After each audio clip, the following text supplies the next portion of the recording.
This heinous assault was an act of evil, an act of hatred, and an act of terror. It was a crime against our entire nation. It was a crime against humanity. The hearts of all Americans tonight are with those two members of the West Virginia National Guard and their families. The love of our entire country is pouring out for them, and we are lifting them up in our prayers. As President of the United States, I am determined to ensure that the animal who perpetrated this atrocity pays the steepest possible price. I can report tonight that based on the best available information, the Department of Homeland Security is confident that the suspect in custody is a foreigner who entered our country from Afghanistan. National guard के जवानों पर हमले से गुस्सा Trump ने अफगानिस्तान से जुड़ी immigration सेवा रोक दी है। ट्रंप ने कहा कि अमेरिका आए हर अफगान शरणार्थी की जांच की जाएगी। ट्रंप ने अफगानिस्तान की धरती को नर्क करार दिया। Going to put up with these kind of assaults on law and order by people who shouldn't even be in our country.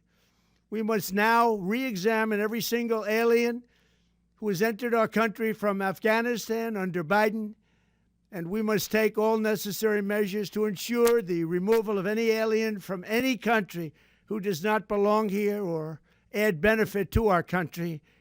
If they can't love our country, we don't want them. America will never bend and never yield in the face of terror. दरअसल अमेरिकी सेना ने 2021 में तालिबान के सत्ता पर काबिज होने से ठीक पहले अफगानिस्तान छोड़ा था। उस वक्त की बाइडेन सरकार ने बड़ा फैसला किया था और अफगानिस्तान में अमेरिकी फौज की मदद करने वाले अफगान नागरिकों को भी अमेरिका लाने का फैसला किया था।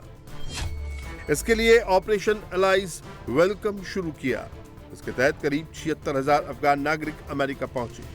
इनमें ज्यादातर इंटरप्रेटर और ट्रांसलेटर थे, जिन्होंने अफगानिस्तान में अमेरिकी सैनिकों और डिप्लोमेट के साथ काम किया था। रहमानुल्लाह भी इन 76,000 लोगों में से एक था जो अमेरिका पहुंचा था। अब ये जांच चल रही है कि आखिर वो वाशिंगटन डीसी किस मकसद से और कैसे पहुंचा।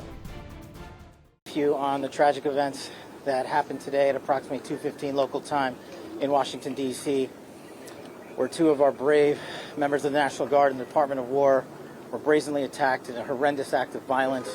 They were shot. They're in critical condition.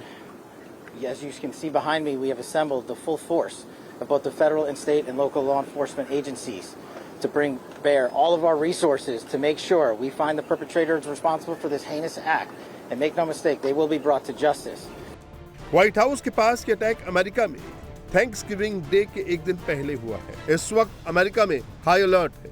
राष्ट्रपति ट्रंप भी अपने परिवार के साथ थैंक्सगिविंग डे मनाने फ्लोरिडा के अपने मार-ए-लागो रिजॉर्ट पहुंचे हैं।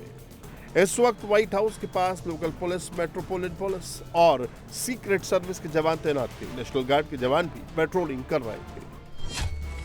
अमेरिकी राजधानी में अभी नेशनल गार्ड के 2200 जवान तैनात हैं। हमले के बाद ट्रंप ने वाशिंगटन डीसी में 500 और नेशनल गार्ड के जवानों की तैनाती के आदेश जारी कर दिए हैं।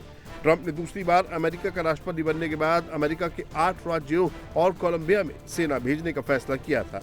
इसके लिए उन्होंने अगस्त में इमरजेंसी ऑर्डर भी जारी किया था।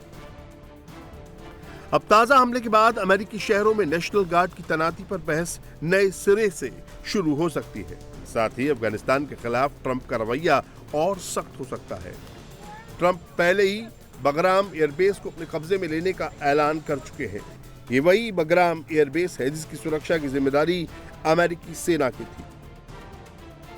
लेकिन तालिबान के सामने अफगानिस्तान सरकार के गिरने के बाद बाइडेन ने आनन-फानन में अपनी सेना को अफगानिस्तान से बुलाने का फैसला लिया था।